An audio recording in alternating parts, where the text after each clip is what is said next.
बिस्मिल्लाहिर्रहमानिर्रहीम। Welcome back to my channel. अस्सलाम वालेकुम डियर स्टूडेंट्स। आज का जो टॉपिक है वो है ग्रोथ इन बैक्टीरिया। बैक्टीरिया के अंदर ग्रोथ जो होती है यानी कि उनके नंबर्स इंक्रीज़ होते हैं।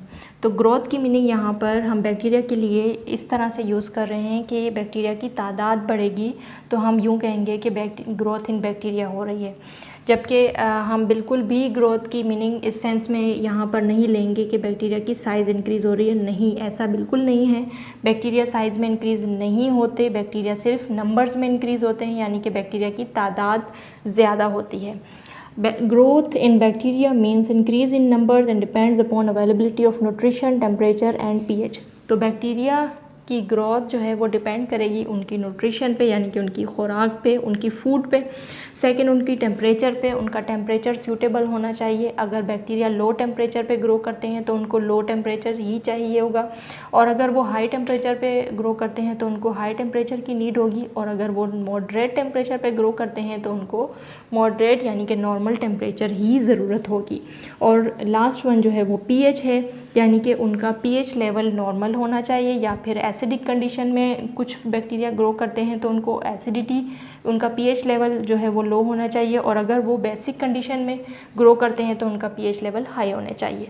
तो इस तरह से ये डिपेंड करेंगे इन चीज़ों पर, तो ही बैक्टीरिया ग्रो कर सकेंगे। इन्हीं कंडीशंस पे ही बैक्टीरिया ग्रो कर सकेंगे।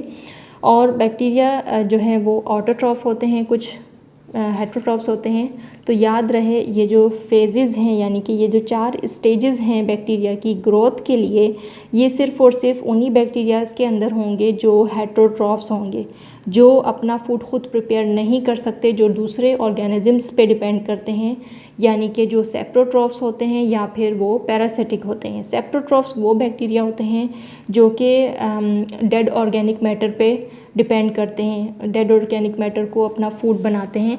और सेकंड, उनका या तो फिर वो पैरासिटिक होंगे, यानी कि वो दूसरी लिविंग बॉडी पे डिपेंड करेंगे। तो ये 2 टाइप्स होती हैं हेटरोट्रॉफिक बैक्टीरिया की, जो कि अपना फूड खुद प्रिपेयर नहीं कर सकते, जो दूसरे ऑर्गेनिजम्स पे डिपेंड करते हैं। तो ये 4 स्टेजेस हैं। फर्स्ट स्टेज है लेग फेज़। लेग फेज़ यानी कि इनएक्टिव फेज़। इस फेज़ के अंदर जो है बैक्टीरिया की ग्रोथ नहीं होगी। यहाँ पर सिर्फ बैक्टीरिया अपने आप को प्रिपेयर करेंगे। Inactive phase during which bacteria prepare themselves for division. Bacteria अपने आप को डिवाइड करने के लिए तैयार होंगे।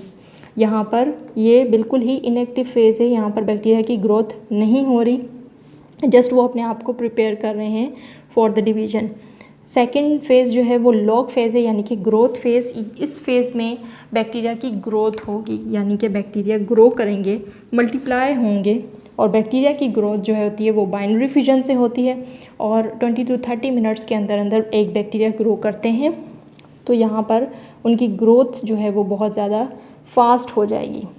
और थर्ड फेज़ जो है वो स्टेशनरी फेज़ है। स्टेशनरी की मीनिंग होती है रुका हुआ, और ये फेज़ तब होता है जब बैक्टीरिया की मल्टीप्लिकेशन जो है, bacterial multiplication is equal to death rate. तो बैक्टीरिया की मल्टीप्लिकेशन जब डेथ जितनी हो जाती है, यानी कि जितना डेथ हो रही है बैक्टीरिया की और उनकी मल्टीप्लिकेशन भी मतलब उतनी कम हो रही है, दोनों एक बराबर हो रही है, यानी कि पॉपुलेशन, बैक्टीरिया की पॉपुलेशन के अंदर हमें उनकी मल्टीप्लिकेशन भी उतनी ही मिल रही है और उनकी डेथ रेट भी हमें सेम तादाद मिल रहा है, यानी कि उनकी ग्रोथ रुक जाती है इसके अंदर। और उनकी मल्टीप्लिकेशन जब रुक जाती है तो जाहिर सी बात है, तो ज़्यादा से ज़्यादा वो डेथ की तरफ जाते हैं। तो बैक्टीरिया की मल्टीप्लिकेशन और डेथ एक बराबर हो जाएगी स्टेशनरी फेज़ में, यानी कि इनकी मल्टीप्लिकेशन रुक जाएगी। और फोर्थ फेज़ पे death rate is more rapid than multiplication rate. तो ये फोर्थ फेज़ के अंदर, यानी कि डिक्लाइन फेज़ या डेथ फेज़ कहते हैं इस फेज़ को, इस फेज़ के अंदर बैक्टीरिया की जो रही थोड़ी बहुत जो मल्टीप्लिकेशन हो रही थी स्टेशनरी फेज़ में, वो भी इस फेज़ में ख़त्म हो जाएगी, यानी कि इनकी मल्टीप्लिकेशन बिल्कुल ज़ीरो हो जाएगी, मल्टीप्लिकेशन होगी ही नहीं।